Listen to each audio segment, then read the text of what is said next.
Hello my dear students, welcome to my class. I am HKD. I teach English at Uluberia College in the Department of English.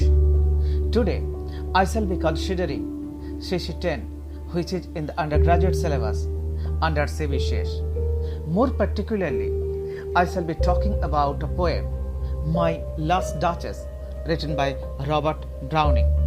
Okay, now let's begin.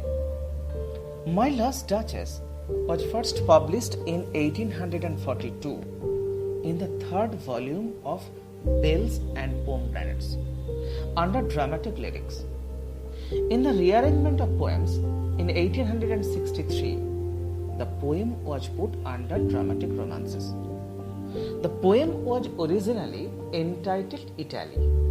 It indicates Browning's special interest in Italian history and culture. He was particularly interested in Italian Renaissance, and for that he chose for his poetry dukes, bishops, painters, whose lives and characters reflected in some important ways the spirit of Renaissance, its worldliness, inconsistency, pride, hypocrisy, ignorance of self, love of art, luxury, etc. You must remember, the incident described in My Last Duchess had a basis in history. The Duke is actually a poetic creation of Alfonso II, Duke of Ferrara. The story of which first and second marriage is similar to the story of Browning's Duke. His first wife Lucrezia, who died possibly a virgin at the age of 17 in some suspicious circumstances, might be the model of his last duchess. It is suspected that she had been poisoned to death by the Duke in order to marry Barbara, daughter of Ferdinand I, niece of the Count of Tyrol. The Duke in this poem is both an individual and representative of his class, a queer mixture of refinement and cruelty, of sophistication and selfishness. The poem attempts to reveal not only the Duke's character, but also the character of the epoch to which he belongs. In particular, it draws into focus the nature of the marriage bond as it existed in the Italian Renaissance. You all know My Last Duchess is a dramatic monologue. Some scholars regard it as one of the finest dramatic monologues in English literature. And this poetic form is now inextricably associated with his name. Now the question is, what is dramatic monologue? In a dramatic monologue, a single person, who must not be the poet, utters the speech that makes the whole of the poem in a specific situation at a critical moment. The second point is that the single person addresses and interacts with one or more other people, but we know the auditor's presence from the clues in the discourse of the single person or the single speaker. And the third point, what the lyric speaker says is to reveal to the reader the speaker's temperament and character. In My Last Duchess, here the Duke of Ferrara describes his last duchess by exhibiting a portrait of her to an emissary. This poem begins actually abruptly at the critical juncture of the Duke's life. In it, the Duke, the single character, reveals in its speech his own character. The poem is addressed to the envoy who only listens to him and doesn't make any comment. Now, I would like to read out the poem, and next I would like to analyze the poem critically. So, now, My Last Duchess, Ferrara. That's my last Duchess, painted on the wall, looking as if she were alive. I call that piece a wonder now. Rap and Love's hands worked busily a day, and there she stands. Well, please you sit and look at her. I said Fra Pandav's by design, for never read strangers like you that pictures a countenance, the depth and passion of its earnest glance. But to myself they turned, since none puts by the curtain I have drawn for you but I. And seemed as they would ask me, if they durst, how such a glance came there. Should not the first are you to turn and ask them? Sir, it was not her husband's presence only, called that spot of joy into the Duchess's cheek. Perhaps Fra Pandav's chance to shave. Her mantle laps over my lady's wrist too much. Or paint must never hope to reproduce the faint half flash that ties along her throat. Such stuff was courtesy, she thought, and was enough for calling up that spot of joy. She had a heart, how shall I say, too soon made glad, too easily impressed. She liked whatever she looked on, and her looks went everywhere. Sir, it was all one. My favour at her breast, the dropping of the daylight in the west, the bough of cherries some officious fool broke in the orchard for her, the white mules she rode with round the terrace, all and each would draw from her like the approving speech, or glass at least. She thanked men good, but thanked somehow, I know not how, as if she ranked my kept up a 900 years old name with anybody's gift. Who stood to blame this sort of trifling? Even had you skill in speech, which I have not, to make your will quite clear to such an one, and say, just this or that in you disgusts me. Here you miss, or there exceed the mark. And if she let herself be lessened so, not plainly set her wits to yours, forsooth, and made excuse. Even then would be some stooping, and I chose never to stoop. Oh, sir, she smiled, no doubt, wherever I passed her. But who passed without much the same smile? This grew. I keep comments, then all smile, stopped together. There she stands, as if alive. Will please you rise? We'll meet the company below then. I repeat, the Count, your master's known munificence is ample warrant that no just pretense of mine for dowry will be disallowed. Though his fair daughter self, as I avowed at starting, is my object. Now, we'll go together down, sir. Notice Neptune, though taming a seahorse, thought her rarity, which claws of Innsbruck caused him.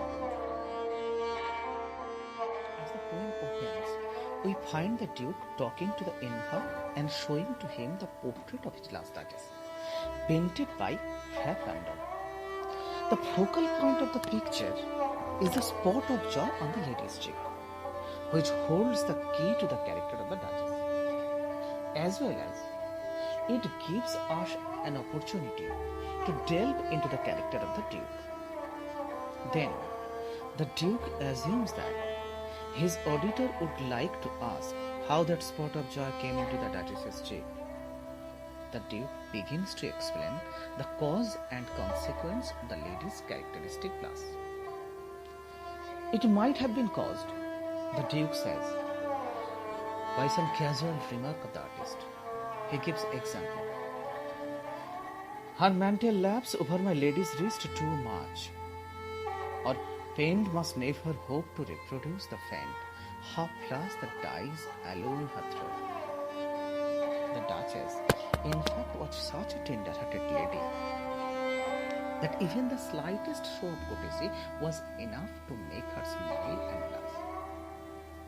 The Duke says, she had a heart, how shall I say, too soon made glad, too easily impressed. She liked whatever she looked on, and her looks went everywhere.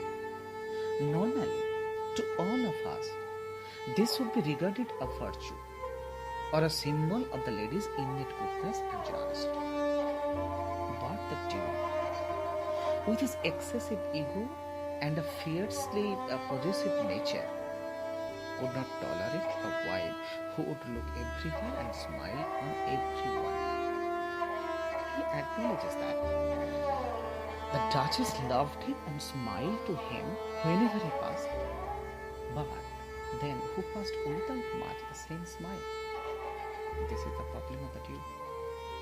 What struck him most was the feeling that the lady with her easy smile and glasses was equating the Duke with his 900 years old name with anybody or anything. Sir, it was all one. The Duke says, my favorite at best, the dropping of the daylight in the west, the bough of cherries some officious pull broke in the orchard for her, the white mules he rode with round the terrace, all and each would draw from her alike the approving speech, or glance at least.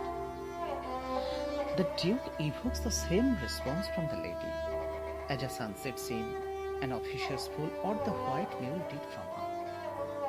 And for that, the Duke expresses his grievances.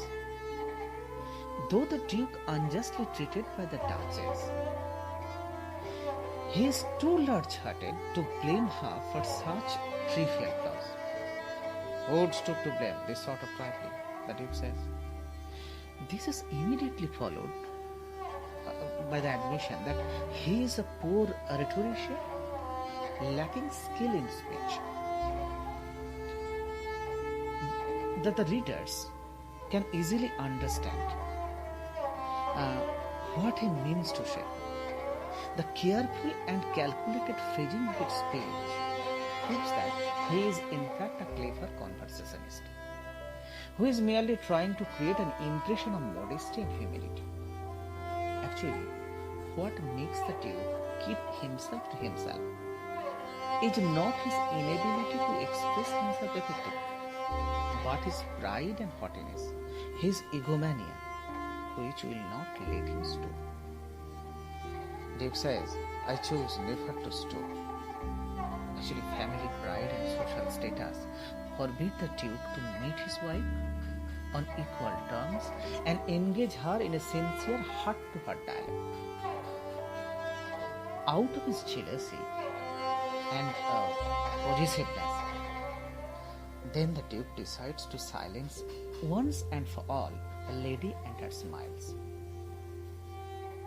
The Duke says, this grew. I give comments when all smiles stopped together. At the end of the poem, with a cool unconcern, he dismisses the memory of his first victim and turns the question of dowry, which he is expecting from the count whose daughter he is about to marry. Again, he adds, he is primarily interested in his fair daughter's self, dowry being of little consequence. The shifting from one topic to another serves to underscore his hypocritical and greedy nature. And the readers can easily understand what he means to say, what he says and what he intends. At the end of the poem, again, we get a capsule image of his character. The Duke, when he goes downstairs, stops on the way and shows to the envoy yet another of his art collections. Notice Neptune though, taming a seahorse. Thought a rarity which Claus of Innsbruck cast in bronze for me. The poem ends with final masterstroke of Browning's genius. Actually, it shows his ability to condense the whole character in a compact image. Just as the spot of joy on the lady's cheek contains the essence of a character, likewise, the statue of Neptune taming a seahorse embodies in a concrete form the pivotal characteristics of the Duke. Its sense of power, pride and possessiveness, supreme confidence, his ardent love. So the My Lost Duchess presents a fine psychological study of character and situation and probes into an important aspect of the Renaissance spirit. The poem examines the problem or cleavage between culture and morality, love and power. It is as relevant to the age of Renaissance as to the Victorian and modern times. Its style is clear, compact and witty, and its verse has an authentic conversational flavor. The rhythm, diction and punctuation all belong to a good natural speech.